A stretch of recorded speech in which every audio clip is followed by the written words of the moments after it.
Olá, sejam muito bem-vindos. Hoje a gente vai mergulhar de cabeça numa das questões mais essenciais sobre o nosso corpo: a energia. De onde ela vem, para onde ela vai e, principalmente, como a gente pode entender melhor todo esse processo. Tá na hora de desvendar o código de energia do corpo. Sabe, quando a gente pensa em comida, a primeira coisa que vem à mente é combustível, né? Energia para se movimentar, para correr, para malhar. Mas será que é só isso mesmo? A resposta, olha, é muito mais fascinante do que parece.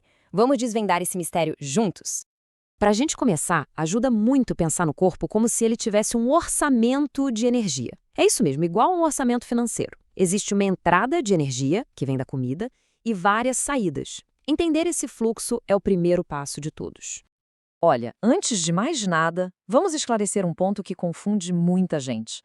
Atividade física e exercício físico parecem a mesma coisa, mas não são. Atividade física é qualquer movimento que gasta energia, tipo andar até a padaria.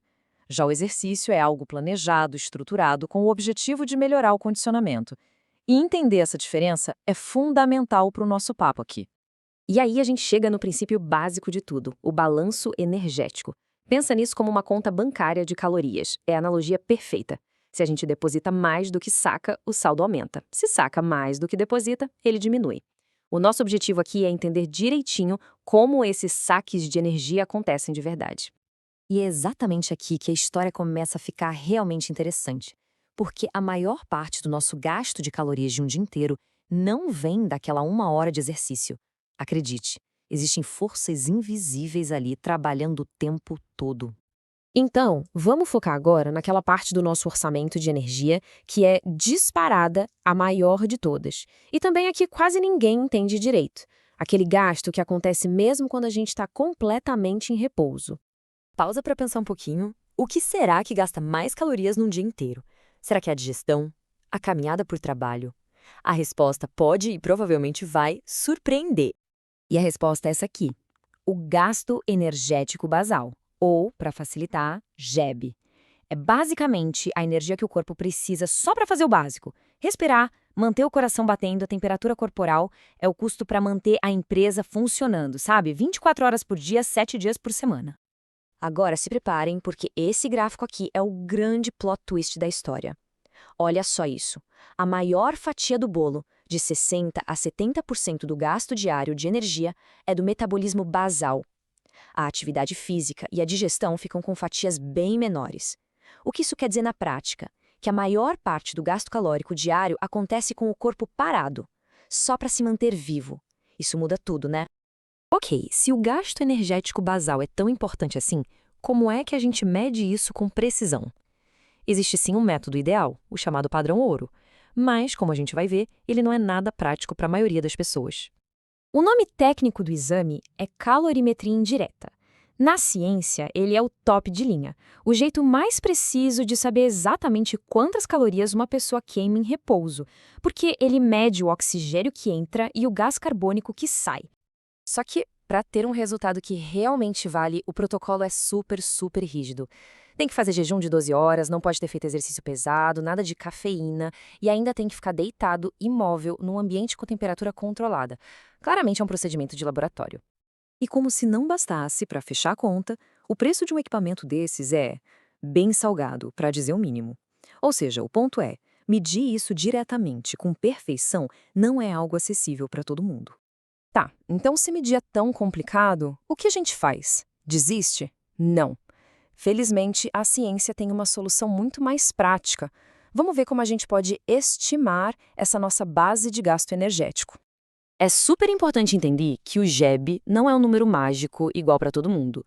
Pelo contrário, ele é muito pessoal. Fatores como a idade, o sexo biológico e, principalmente, a composição corporal influenciam demais. Pensa assim, mais músculo é como ter um motor de carro maior. Mesmo em ponto morto, ele gasta mais combustível. Então a grande pergunta é: como a gente leva em conta tudo isso, todas essas particularidades, sem precisar daquela máquina caríssima e de todo aquele protocolo de laboratório? A resposta, olha só, está na matemática. A solução é usar o que a ciência chama de equações preditivas. Basicamente, são fórmulas matemáticas desenvolvidas por pesquisadores que usam os nossos dados peso, altura, idade e sexo para dar uma estimativa muito boa do nosso gasto energético basal. Essas fórmulas são a ferramenta mais prática e validada que a gente tem para isso. Beleza, agora que a gente já entendeu as partes, vamos juntar tudo e montar o quebra-cabeça completo para ver o cenário geral das nossas necessidades de energia do dia a dia. E a equação final, que resume tudo, é essa. O gasto energético total diário é a soma do metabolismo basal, que é o nosso GEG, mais a energia gasta para digerir a comida, mais toda a energia usada em atividades físicas. Essa é a conta que define o orçamento de energia completo do corpo. E agora, para a gente fechar, vem a regra de ouro. Aquele ponto que, se tiver uma única coisa para guardar de toda essa nossa conversa, é essa aqui. É a mais crítica de todas. E essa citação aqui, ela é fundamental. Ela deixa bem claro que nunca, em hipótese alguma, se deve consumir menos calorias do que o gasto energético basal. O GEB é o mínimo que o corpo precisa para se manter funcionando. Cortar calorias abaixo disso é como tentar rodar um programa no computador sem a energia mínima para ele ligar. Simplesmente não funciona e prejudica a saúde. E a gente termina com essa provocação para reflexão. Saber que existe um piso, uma quantidade mínima de energia que o corpo precisa só para existir, muda completamente a perspectiva sobre nutrição e dieta. A conversa muda de quanto menos melhor para qual é o mínimo que o meu corpo precisa para funcionar bem. É sobre nutrir e não só restringir.